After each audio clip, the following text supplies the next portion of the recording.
Hey, it's Kirsten. Just wanted to let you know that this is our last episode of 2022, but we'll be back early next year with more tech talks and more great guests. Thank you for listening and happy holidays. Welcome to Tech Talks, a podcast about the impact of technology on humanity. I'm Kirsten Martin, the director of the Notre Dame Technology Ethics Center, or what we like to call ND Tech. In these discussions, we talk about an important idea, paper, article, discovery in tech ethics, and today I'm so happy to be joined by Ignacio Cofone.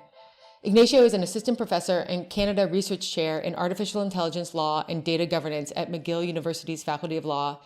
His research focuses on privacy harms and on algorithmic decision-making to explore how the law should adapt to technological and social change. He was previously a research fellow at the NYU Information Law Institute, a resident fellow at the Yale Law School Information Society Project, and a legal advisor to the City of Buenos Aires. He has a joint PhD from Erasmus University in Rotterdam and Hamburg University, and a JSD from Yale Law School, which is a Doctor of Science of Law, which I did not realize, but that was very on point. So today we're going to take a deeper dive into your Illinois Law Review article, Privacy Standing. And I thought we could start with this idea. So what I liked about this article was you really kind of slow down what we're talking about when we talk about a loss of privacy. So we sometimes just say that's a privacy loss and we just kind of flippantly talk about this, or we try to disentangle what this means. And you kind of ask us to slow down as to like each of the piece parts about like what's going on with a loss of privacy, privacy harms, and privacy injuries. And what I thought would be helpful is to find out usually there's a problem that you saw, either an incident that occurred or a problem within the theory that you were trying to solve. Like, what was the problem that you saw going on that you were like, okay, I need to figure out how to try to solve this? Yeah, that's such a good question. Well, first of all, thank you so much for having me here. I'm very excited to talk about the article with you. So I think the problem that I was trying to solve with this article is a consistent line of terrible Supreme Court jurisprudence regarding privacy harms. And how can one navigate it cohesively, and how can one comply with, especially federal courts, with constitutional requirements and with Supreme Court requirements of dubious constitutional value, and still give some recognition to people's privacy injuries. So you're saying like the courts were really struggling with how to identify or make decisions around privacy when they were trying to identify a privacy loss. Was a harm required? What type of injury counts to say that you have standing? Maybe it would help to kind of back up and say because the article is actually called Privacy Standing, which requires harm, but maybe it would be worth backing up and saying, why is privacy standing important? Privacy standing is important because it determines to which extent people will get compensated for the harms that they suffer regarding their privacy, and regarding a bunch of other consequential harms that are linked to their privacy, such as their reputation, such as being discriminated, such as financial harm. And it is important because the extent to which we allow it also will determine the disincentives that corporations have to create those harms or to not have care to prevent those harms in absence of regulatory enforcement. And regulatory agencies are very important in privacy, but they have limited powers, and they have limited resources and limited attention. So giving people the right to sue when they were harmed is important for protecting our data rights. And so to be able to say that you have standing to sue, like to say you hurt me, I want something back, you have to actually show that you had an injury, that the organization caused that injury, and that it's fixable in some way, that there's some redressability. Is that right? Yeah, that's right. If we get into legalese, No, yeah. so if we get into legalese, we usually would call standing only when it's for statutory privacy, and when it's tort law, we don't usually call it standing. Okay. But the principle of the importance of the right to sue applies to both. And the requirement of harm that you're bringing up, that's a really insightful point, because courts have been really adamant about it in statutory law. But in tort law, they recognize that if someone invaded your privacy, then you must have suffered a privacy harm, and the evidentiary requirements are different. And there's a lot of room to learn from tort law as to how courts apply statutory law. Okay. So for the layman, because and this gets a little bit ahead when you talk about the different types of like injuries that you can feel from privacy and the different types of harms.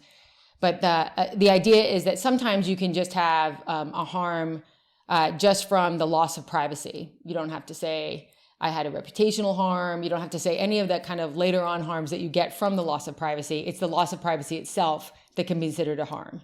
Is that fair? That's fair. Or at least that's what the law should do. That's what the law should do. Fair enough. So one of the first things you define is a loss of privacy, which seems very subtle when you define it, but it is actually super important. And so can you talk about how you got to the idea of like what constitutes a loss of privacy, or a diminished, it's on a continuum, but having less privacy? Yeah, I got to this definition of loss of privacy by thinking about inferences. So many harms that people go through happen not because of collected information or because of information that they shared, but because of information that was inferred about them. And most of the binary definitions of privacy, such as privacy as secrecy, don't capture that. And they don't capture the fact that privacy may be lost in different gradations. And that if I share some information with one person, that doesn't mean that it's not private anymore, because I still keep expectations of privacy towards other people. And say that I tell you something and then you tell everyone in Notre Dame what I told you. It is not the case that I didn't lose any privacy because the information wasn't private anymore. It may very well be the case that I lost privacy, at least descriptively. Then we can get into a conversation about whether it harmed me. But that thing that seems minor is important to avoid dismissing people's injuries.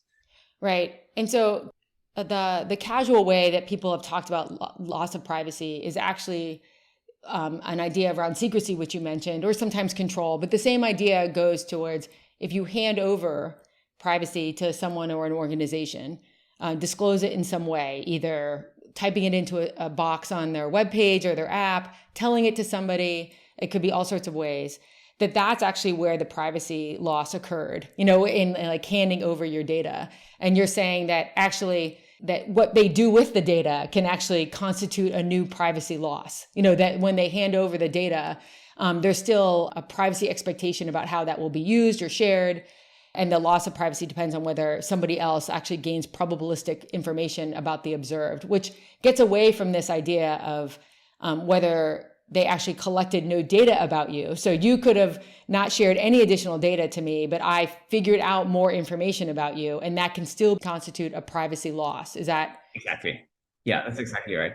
And so many privacy harms happen not because of information that is collected from me, but collected from people similar to me, or people that is inferred, or information that is inferred about me from other data that I disclosed. Right. Yeah. Right. And so I think this is where attempts to fix the handoff of information, whether it's, giving me rights to the data, having me own my data, in some sort of like Web 3.0 idea of making it harder and harder for you to get my data, doesn't actually address, in many ways, the majority of the privacy issues that are going on right now with the way that data is aggregated and inferences are drawn, in that I don't have to share any data for a company to figure out a lot of information about me. Is that? Yeah. Data ownership would even make the problem worse, because privacy law already focuses too much on the moment of collection and not enough on inferences and processing. And data ownership would shift all the regulatory burden onto the moment of collection, which worsens all the problems that we know in privacy law, such as asymmetry of power, asymmetry of information, the importance of inferences, and the wide scope that corporations have to do whatever they want with their data after they obtain it. Oh, good. Yes. Yeah. So, right. So not only is it not solving all of the problem, but it can be a distraction and get companies to only focus on this one thing, which they're too focused on anyway, which is this handoff of information. And it could mistakenly make people think that their privacy is being respected when it's not. You know what I mean? So they could actually have this quote solution, a privacy solution, that really does absolutely nothing to stopping companies from knowing a lot of inferential data about you, information about you, that doesn't rely on you sharing any of that information. That's a great point. That it's not only a distraction. I mean, it's not only addressing the problem, it's actually it can be making it worse by focusing on it. And that's why corporations are always so happy to say, yes, you should own your data. You should have control over your data. And politicians funded by them are always very happy to say, yes, we should totally give people control over their data and have them own their data, because it won't really help them. Right. Yeah. And this is where I thought this is your own word. So I'm just going to quote back to you. But you said the cases that you go through, and you go through cases that are great, and you say highlight a major policy aspect of privacy harm decisions. It is rare that a piece of disclosed personal information is the information that produces the harm to the person. Like, so it's often not the issue of it's what was disclosed. It's what they figured out about you based on that or other information that was there. Okay, so we have this idea of the loss of privacy that's a little bit different. It's a slight shift, but it's kind of known in the literature that this occurs. So then you move from privacy loss to how to figure out a privacy harm, like pulling those two concepts apart and defining one and defining separately. So you can talk a little bit about what you talk about with privacy harms. I think it is worth separating privacy loss from privacy harm so that we have a descriptive element that correctly captures inferences that may be over-inclusive as to what we want to protect, and then we narrow it down with the values that we believe that privacy protects, such as autonomy or expectations. So I think the main difference between a privacy loss and a privacy harm revolve around social expectations and social norms. So a privacy loss that is a privacy harm is one that happens contrary to our social rules about what is acceptable and what is not acceptable to collect or to share about other people, and that interferes with the different values that the literature has discussed privacy protects, such as intimacy, autonomy, and people's well-being. Mm-hmm. And you also make a move to separate out privacy versus consequential harms. Yeah, I think that is really important, and it is an aspect that courts often don't see. So oftentimes when courts require some type of harm to provide standing, what they mean is that they require harm that is not privacy. So they ask, like, has your reputation been harmed? Have your finances been harmed? Have you been physically hurt? Have you been discriminated? And a lot of those things are really important. And all of those are values that protecting our personal information does fit into, and they are interests that our privacy protects. But it may very well be the case that someone breached your privacy and none of that happened. And the reason why it is practically important to distinguish that is that oftentimes when those things happen, they happen really far down the road. And once they happen, we cannot point to a causal link to sue. So if you imagine, for example, a data breach, a large data breach like the one Equifax had, if you're a victim of the Equifax breach and then you sue, then the judge will tell you, if you get one of the judges that require harm, the judge will tell you, well, have you suffered identity theft or credit card fraud? And then you say, actually, no, not yet. But that's something that can happen to you in 5 or 10 years. And when it happens, you won't be able to trace it back to the Equifax hacks. So now you get no remedy because it didn't happen yet. And then you get no remedy because you cannot establish it. You say you're stuck. And I think this was a great move. It does a lot. So saying that there's a privacy harm, which is the harm from the loss of privacy. And that can be around dignity, autonomy, all the reasons why, the normative reasons why we think privacy is important. And we justify those in lots of different ways for individual and the society and why it's important. And moving the word privacy harm off of the consequential harm. So these are the downstream effects from a loss of privacy.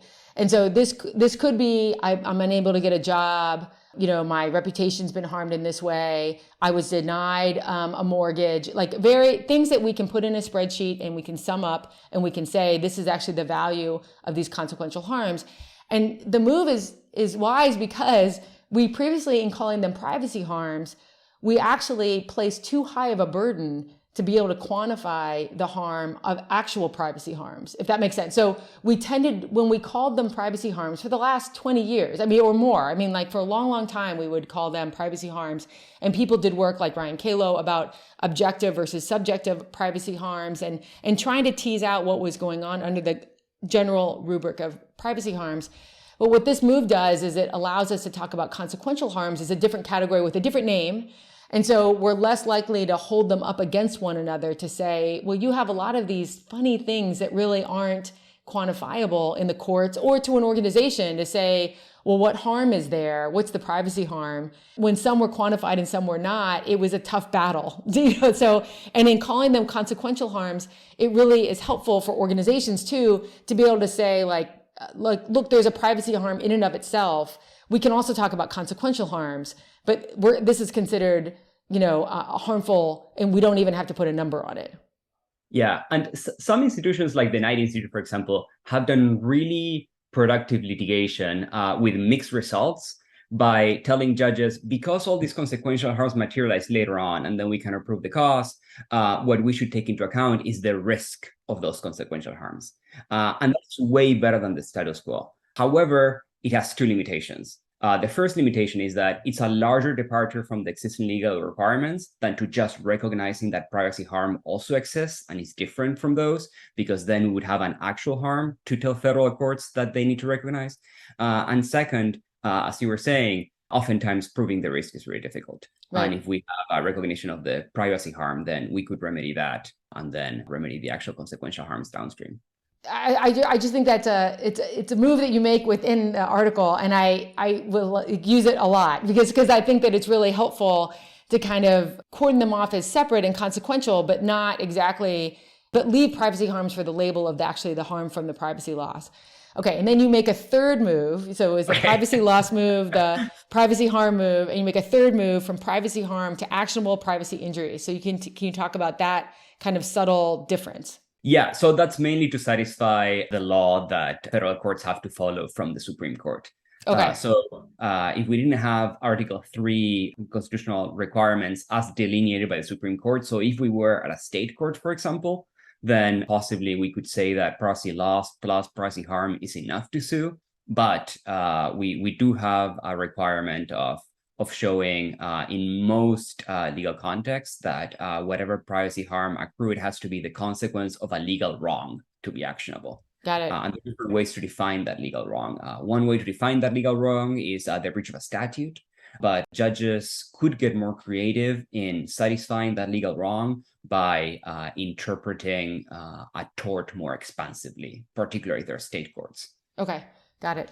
I think the issue of privacy harm, I don't think a lot of people realize how important it is to movement around regulations or taking cases to kind of show some sort of harm that went along with the privacy loss.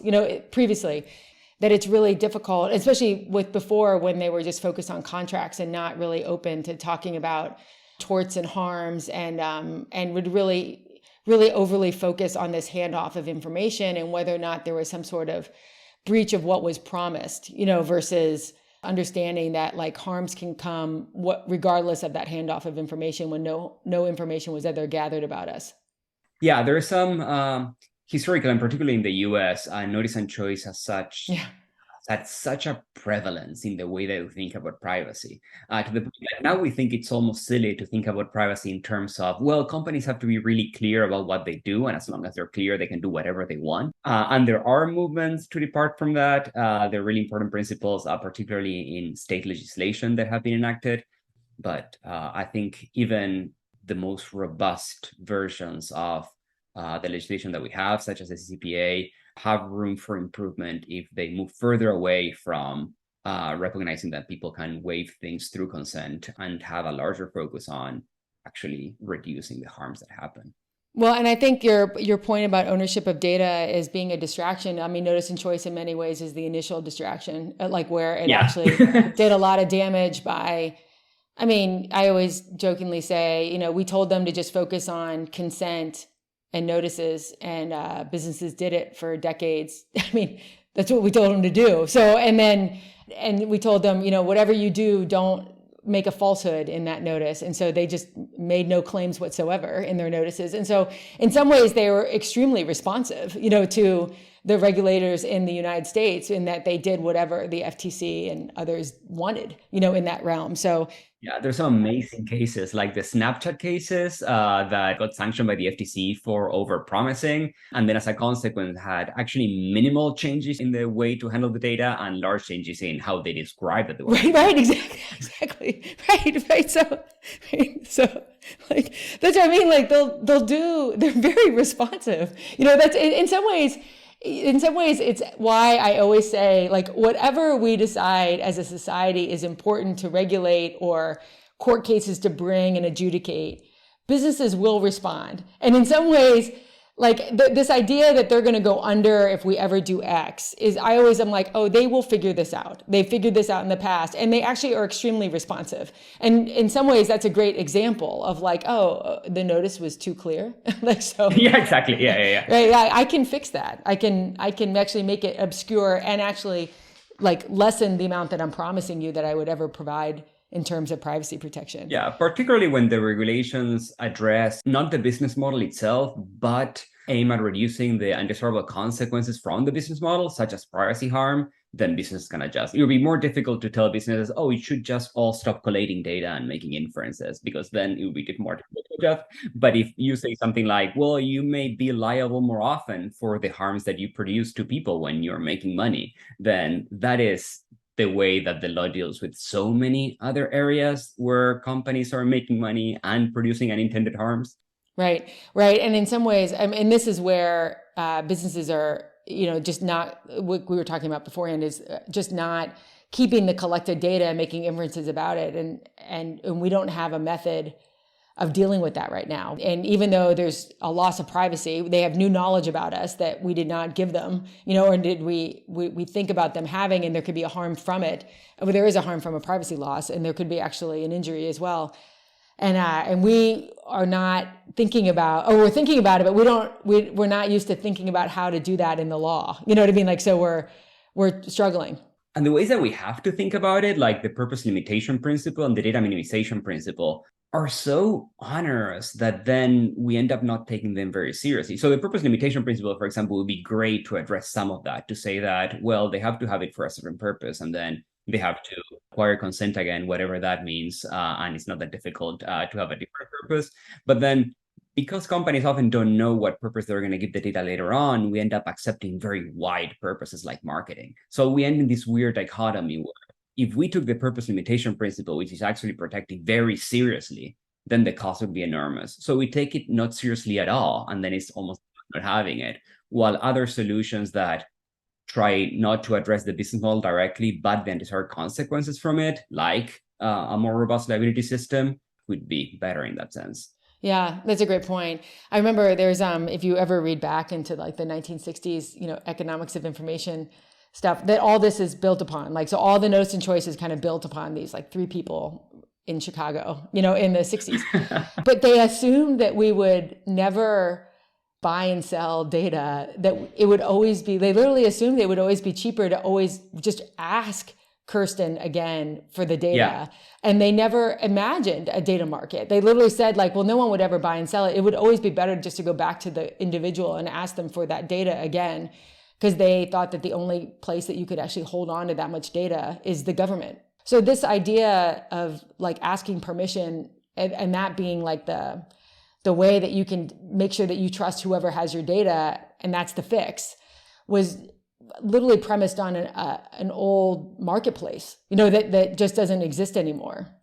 Yeah, absolutely. Even when I speak with economists today, sometimes they don't immediately see how is this different from a normal standard form contract, like the one that you may have with your internet service provider, where you don't read the contract. And then it's like, well, the harms are unknown. The set of potential negative consequences to you are unknown. The risk is unknown. It is different than when you know exactly how much you're paying for internet, and then you may not read the small print on other clauses. Well, when you have a hammer, everything's a nail. So everything comes back to a contract and transaction cost. So I don't know. But even within those, you can show that it's not working. Like if you actually look and show as to like how the market works. And what I think is the future, and you're really hammering it here, and I know you have a book coming out, is this problem, and I'm putting that in air quotes, even though it's not visual, the problem of inferences drawn about us. And I just think that like talking about that is the issue. You know what I mean? Like, in getting in front of it and figuring out what shifts we need to do, and the way that we even think about knowledge about us is kind of the point. And I'll just use a quote this is from you, so I'm not making this up, but what you said is like, most often information acquires its harmful characteristic through the process of aggregating different pieces of personal information and inferring new information out of them. In other words, harmful information is rarely collected information. It is frequently inferred information produced by aggregating different pieces of seemingly inoffensive collected information. And I think that's key, is that a lot of times the data that is drawn seems inconsequential. It's this exhaust that it's hard to point to the collection as actually the problem. Sometimes even the inferences made about you are not on the basis of only the information collected from you, but information collected from others.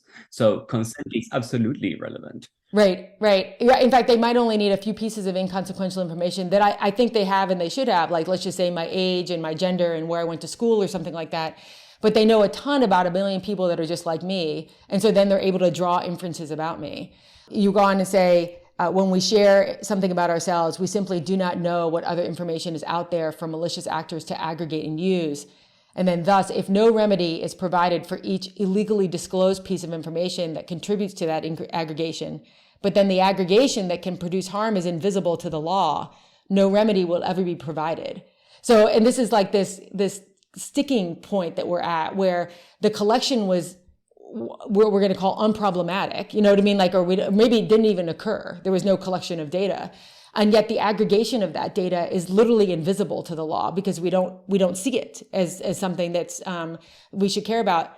The entire process, there's no remedy because it doesn't see it as a problem. And yet that, as you point out earlier, that's actually where the majority of the harms are occurring, is from this knowledge that's generated about us. So I think I really appreciated the article just in kind of very clearly articulating and really walking through like why this is a problem right now and our lack of a remedy for it, which is important because sometimes you can say, well, we have a solution for that. This already exists, but that's just not the case right now. Yeah. Even laws that are coming out recently, and there's some recognition of inference in California, but other than California right now, even laws that are coming out now, like the proposed bill in Canada, that are quite robust and have a quite robust set of data rights, don't explicitly recognize inferences. Huge gap. Hopefully people will start doing more studies, also like writing about it, because I really think that it like is an all hands on deck type of situation. But before, I won't take any more of your time, and I'll love to have you back when your book is out, because I know it'll cover how to address inferences and stuff like that. But I'm very happy to. Thank you. Is there anyone, we always ask if there's anybody that we should be paying attention to, someone that you're like, oh, I can't wait to see what they write next, young scholars in law or outside any discipline? Yeah, that's a tough question because there's so many good ones. So if I think about people in law, which are the people that I know better, I really like, well, first of all, Salome Ville-Jones' work. You already spoke with her. And two other scholars that I always pay attention to what they write are Rebecca Wexler and Margot Kaminsky. Oh, that's great. Yeah, those are great suggestions. Yeah, it's so funny, like especially, I always say it's a young person's game, but like there's always, there are a lot of young scholars in the area just doing such interesting work from all different areas. And I always love reading a new thing. I'm like, oh, I never thought about that. That's so interesting. Like they just think of like such different takes on things and it's a great community, I have to say, in that respect, and that there's so much kind of work to do that it seems very collaborative in that people just want more good ideas out. And they're not trying to scrape and, no one feels impinged upon in their ideas, when a new idea comes out. Yeah, we're really lucky. Both the junior and the senior people working on this field have been so generous in feedback and in helping out with different ideas. Oh, I agree. I mean, when I first started going to the Privacy Law Scholars Conference, I was kind of like, it was an eye-opener to me how you could be really constructive and helpful and come out with new ideas all the time. And you'd have these people asking such interesting questions to kind of push your thinking. And it was just very collaborative and constructive. Well, I remember the first PLSC that I went, that I think it was 2014, had a really productive conversation with you about the paper that I was trying to write. Oh, good. Yeah. Yeah. Well, that's how we met at PLSC. I mean, I always joke they should have like people that come out of PLSC and like start writing together and do things together, because like there's all these things that come out of it. They could like have like a tree that shows like all the people that come out of it, especially cross disciplines. Well, thank you so much. I really appreciate you coming on and talking and stuff like that. So I know it's super busy. Thanks. This was fun. Tech Talks is a production of the Notre Dame Technology Ethics Center. For more, visit techethics.nd.edu.